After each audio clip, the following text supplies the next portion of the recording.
Darryl, I feel like you teach on worldviews in a way that very few people do. It's not an abstract concept. It's not head knowledge or doctrine. It's very practical. It's the thing that has real impact, real consequence in our lives and in our cultures.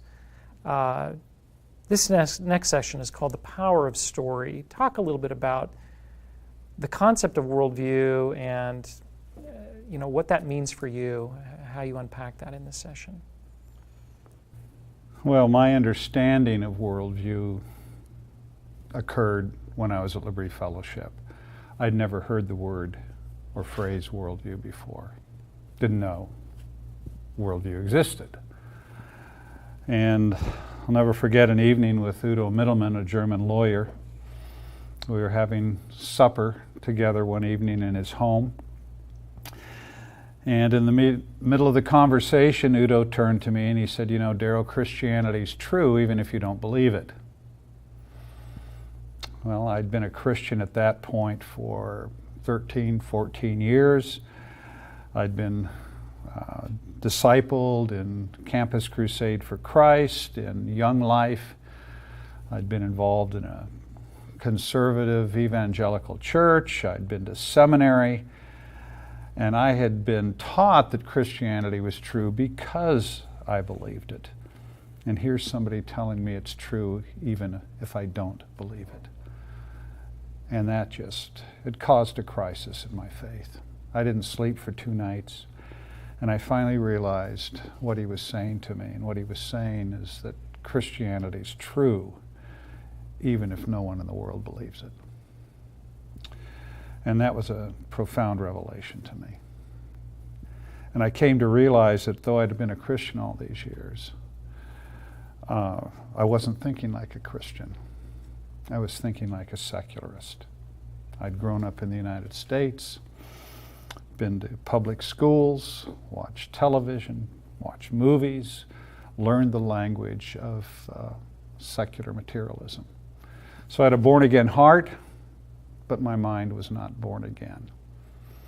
And that was a shock to me. And it was at that point that I came to realize that I had a worldview, and it wasn't a biblical worldview, but it was shaping everything about my life. Mm-hmm. In our case, coming from the West, I had a born-again heart, but an atheistic and materialistic mindset.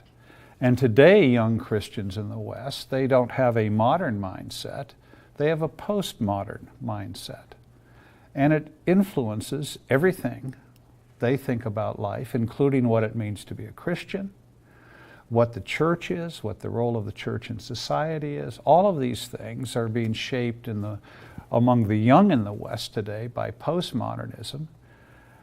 The older Christians that are our age in the West by modernism, and people in the developing world largely by an animistic framework. Mm-hmm. And it's something you catch just by being a part of the culture. That's right. And if there's not a discipleship on the part of the church at that level, there's no change. There's no change. Mm-hmm. And that's why coming to understand not only the concept, but the power of a worldview mm-hmm. is so important.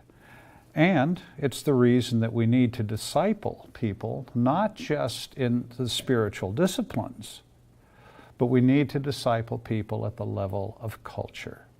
Because if people are not discipled at that level, they could have a born-again heart, but the mindset of the culture is what dominates their life. I think that this lesson on worldview is probably one of my favorites. And I think one of the reasons it's one of my favorites, Darryl, is that I watch the faces of those that we teach. Mm. And it's in this lesson that they begin to wake up. Yes. Worldview, is such an esoteric word. Mm-hmm. Mm-hmm. Very abstract. And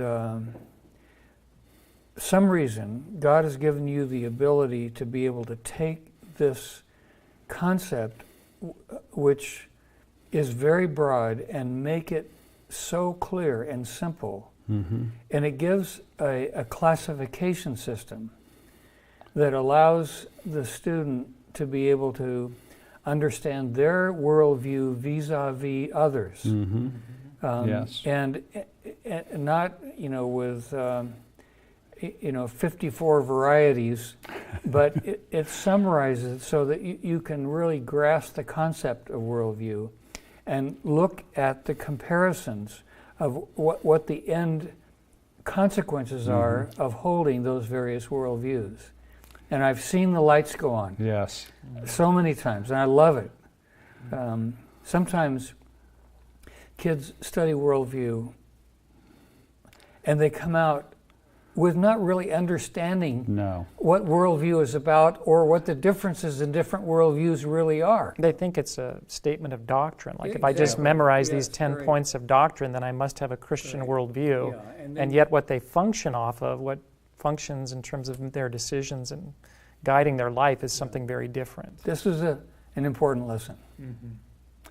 I remember having a man from a seminary call us at the Disciple Nations Alliance because he was putting together a worldview, a list, sort of a worldview catalog of the different organizations that were working in worldview. He'd never heard of the DNA, but his son who was working as a missionary in South America, and he was very familiar with what we taught and the impact that what the DNA was teaching, how it was impacting people in South America. And his son said, you need to call these guys at Disciple Nations Alliance. So he called and we chatted on the phone and he said, I have talked to several hundred people who are leaders of organizations that focus on worldview. And he said, you are doing something different.